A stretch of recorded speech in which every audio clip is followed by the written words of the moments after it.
Welcome to Canning with Kate. I am Kate, and this is my lovely assistant and daughter, and she's going to be helping us to find out whether the pickles that I made a couple days ago are actually holding the crisp, which is what I really wanted. And so I'm a little bit skeptical, but I thought that I would just share with you guys so that you can see from experience whether we can actually make pickles that are good for you, good for your body, and also crunchy, so it's enjoyable to eat. So please, thank you for being here. Like my channel, subscribe, share if you find my information at all valuable, and let's get started. All right, so I have several jars that are ready. See, this is cloudy, and you can't see the bubbles, the fermentation bubbles way up here, but they're there. So the cloudiness of your jar of the water will help to better tell you whether it's almost ready or is ready to be eaten and the fermentation process is done. You can see really well here the bubbles that are coming from the fermentation of the pickles. So I might choose this one.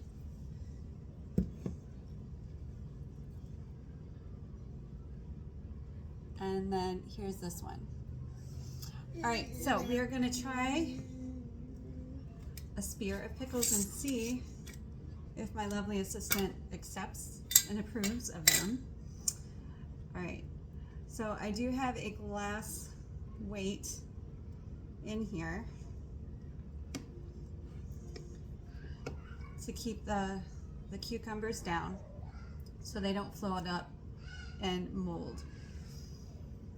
So these are dill pickles, and I added a thing of garlic in them as well. All right, so this is our first taste test of lacto-fermented pickles. All right, I'm going to show you what they look like. Look beautiful. The color is actually really nice. They're nice and green. All right, so it snapped, not real snappy, but a little bit. All right, so my daughter is going to have a taste, and I'm going to have a taste, and we'll let you know what we think. All right, Emma.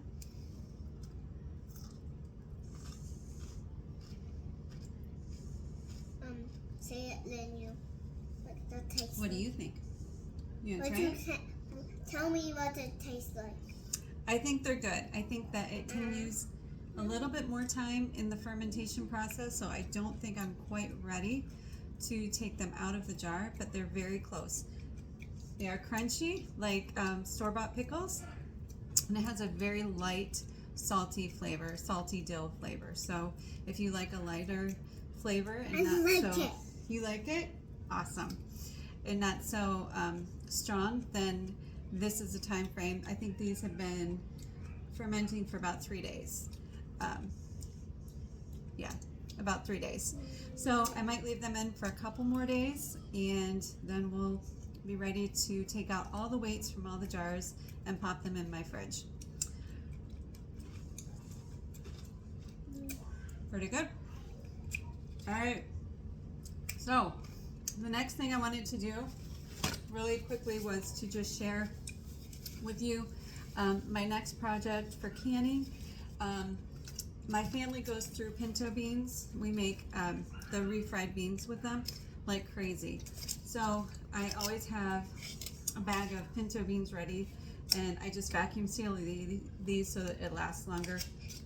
But we are down to 3 quarts of beans, and that's kind of like, okay, we gotta get some more canned up. So this is the process to get started. There's many different ways to do them. Some people swear that it's better to just pour the dry beans into the jar and can it like that right away. I've tried it and I don't like it. I don't like the process, and I don't like the result of just pouring dry beans in the jar and then processing them from dry.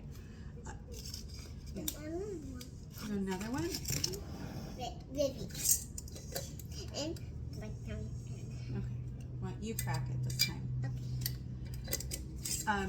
There's other ways that you just pour the dry beans in the jar and then fill them with water, soak it overnight, and hold on, okay? And then from the jars, you just can them. You have to rinse the beans, of course, but after rinsing them again, they pour them back in the jar, and then that's totally fine.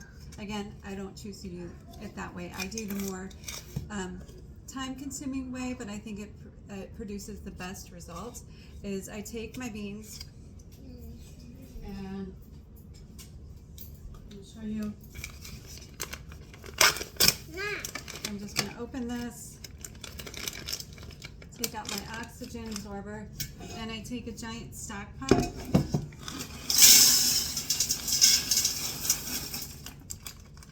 And for this one, you see one bag.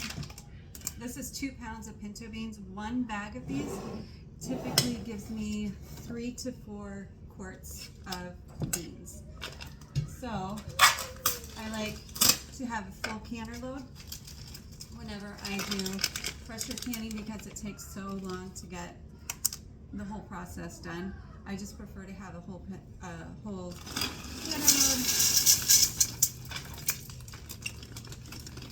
So this time I'm going to do 2 bags so then I can get 7 to 8 quarts of beans. So the next thing you do is you just fill this up with water, soak it overnight. So that's why I'm doing it a little bit later in the day so I can just put it in the fridge, soak them overnight, and then in the morning I will rinse them and then put them back in the stock pot, fill it with water again, and start the process of simmering. And so once I do that, I'll come back and hopefully you will join me for the canning of pinto beans. And the last thing I wanted to share is just to prove to you how awesome it is to have food in your pantry that is already processed and ready to cook and to go. Is when you have nothing in the fridge, or you just know that there's no time to make a big elaborate meal, you can still make an amazing meal that is healthy for your family and that everybody is going to like. Hopefully most part, if you have kids, you know that sometimes kids aren't going to like what you cook anyways, unless it's mac and cheese. So I am just going to be making pasta today, and I thought it would be fun to try something different with the pasta. So I have this bourbon chicken and steak that I have already made up. All I've got to do is empty it in a pot, thicken the broth, and then pour it over the pasta once I get the pasta done. And I've got an amazing pasta dinner. And all of us can have some. Like Evelyn and Abby and Mommy and Daddy, and they have been Destiny, they have been me, Mommy and me. Yes. Okay, so this is just one of the many, many uses that you can do for having a pantry that is stocked with amazing quality, healthy, good for you food in your pantry. So that's what our family is going to be eating tonight, is pasta with my canned bourbon chicken and steak mix, and then I'll throw in some veggies somewhere. But anyways, I just wanted to show you how we use it in our home and show you what's going on with the pickles. And I think since my daughter actually likes these pickles, this one is good to go, and I'll just throw this in the fridge. Everything else I will leave for a couple more days to ferment for a little bit longer. But thank you for joining me. I hope you enjoyed seeing what I'm sharing, and have a wonderful night. And cheers.